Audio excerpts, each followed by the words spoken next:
welcome to the Church of Thomas. Thirsty Heart, 11/11/07. Jesus grew up in a part of the world where water is not only scarce, but at a premium. Water was life. We are often spoiled in this era of modern plumbing. We turn a spigot and out flows copious amounts of not just safe water, but most often crystal clear water. We let it run while we walk around the bathroom. We let it run while we go find the next vegetable to wash off for dinner. We shower for long periods just for the sheer joy of it. It is understandable that something that seems so effortless should be taken for granted. Our perception of water rationing, if you live in an area with lower rainfall, is often an argument about which day you get to water your yard. We cringe when our lawns grow brown during the summer, our flowers a bit wilty. We get all bent out of shape if we cannot wash our car every weekend. In Jesus' world, every drop was precious. Bathing was a ritual. It took on spiritual weight to be able to get wet all over your body. Full immersion was saved for strictly ritual purification.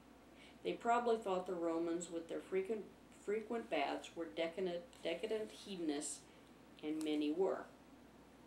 Desert wars were and still are fought over well ownership, which is strictly held within families. Here in the U.S., there were range wars over water access. Drinkable water was and still is a priceless commodity in many parts of the world today. More judicial use of this water is definitely called for. Only time will tell if we can learn from our past concerns with water, concerning the future regarding water and its scarcity. A thirsty heart must be viewed not with our modern access to clean water, but through Jesus' eyes.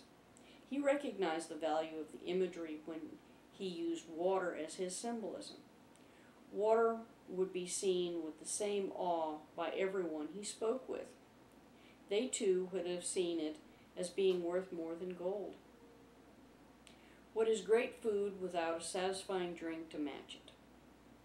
Jesus depicted the lessons he shared as a spring from his mouth. The verses from the Reconciler Gospel of Thomas I'll share later are my reference material. The concept is magnificent. I also think that it is beautiful imagery.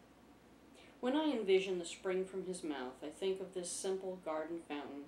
The water is cool, crisp, and clean. It glitters in the light coming from itself. The water bubbles up from an unseen depth, although a hole at the apex in the rock. It's not flashy. There are no multiple spouts. It does not vary its rate to shoot upwards to the sky in time to some musical score. The light is bright and comforting. It does not change colors for show. The light is steady, calming, healing, and eternal. The water seems to laugh with joy as it races over the edge of the fountain's rock. All who drink here will be satisfied. Any burning thirst in their throat of fear or doubt will be rinsed away. Their hearts will be filled. They will thirst no more. I see the healing that comes from this thirst being quenched. The water is Jesus' words. The comfort comes from knowing you are loved. The healing radiates from the knowledge that you are a child of God. Jesus even asks us to pass the water on to others. We can act in Jesus' stead to become more like him in our thoughts, actions, and words. We can become conduits carrying this water, too. We also can become healers, comforters, and sweeping away fear. Here are the verses that I'm speaking about. The second one is an excerpt from the verse 13 because it covers several different subjects. I cut it down in size. The third verse is about drinking from different source and its repercussions. Reconciler Gospel of Thomas, verse 108. Jesus said, "A person who satisfied their thirst from the spring of my mouth will become more like me. The things that have been hidden will be lighted for that person." Reconciler Gospel of Thomas, verse 13. Jesus acknowledged their answers.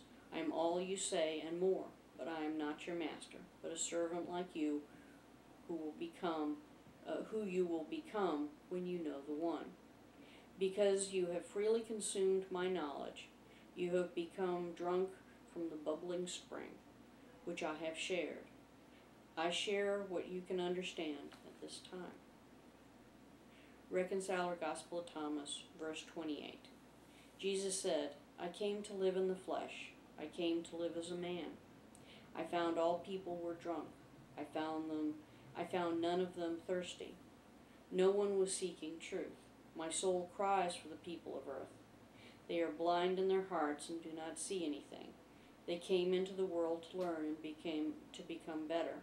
The liar and that brood emptied them. They have become dissipated, stagnant, and self-satisfied. Light will come again, because I will light the way with fire. For the moment they are intoxicated. When they shake off the wine of this lost life, then they will thirst again in regret. This last verse is a caution about the source of where you get your drinking. Satan has a really tasty wine to share. It is pretty, oh so sparkly. It just radiates carefree fun. It is free, like all the products given away by drug dealers. The price is unseen and often unrecognized because it is paid long after you are a steady customer. You may even support your habit by turning into a dealer yourself. How many people would you convince to turn their back on God?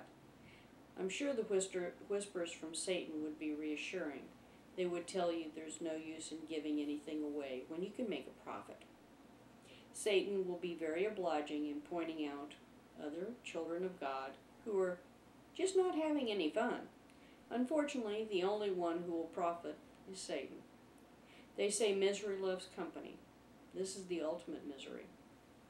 The drink of Satan is filled with the selfish quest to get your own piece of the pie.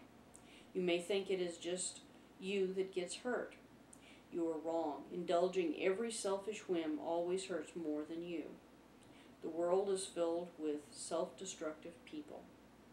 The wine of Satan is very good at making you forget. Everyone is here to help someone. Everyone is here to learn something, maybe a handful of things. How would you feel if it came time to give your report to God about your lessons, only to have missed out on them? If you were trying to learn a lesson to better yourself in a spiritual way, did that world hangover keep you from going to class? The bubbling spring of Jesus' teachings is my drink of choice. There is nothing like a big glass of cool water to wash away a huge hangover. It is never too late to start going back to class. Having fun does not have to mean excess in whatever your chosen pastime is. Moderation is a key in everything. There are people who will follow your lead if you start showing some self-control. I want all of you to be the best you can be, no matter when you start. It's a clean blackboard. Are you ready to go back to school? I have lots to learn too. I'll meet you there. God bless the whole world. No exception. Angel Eliza.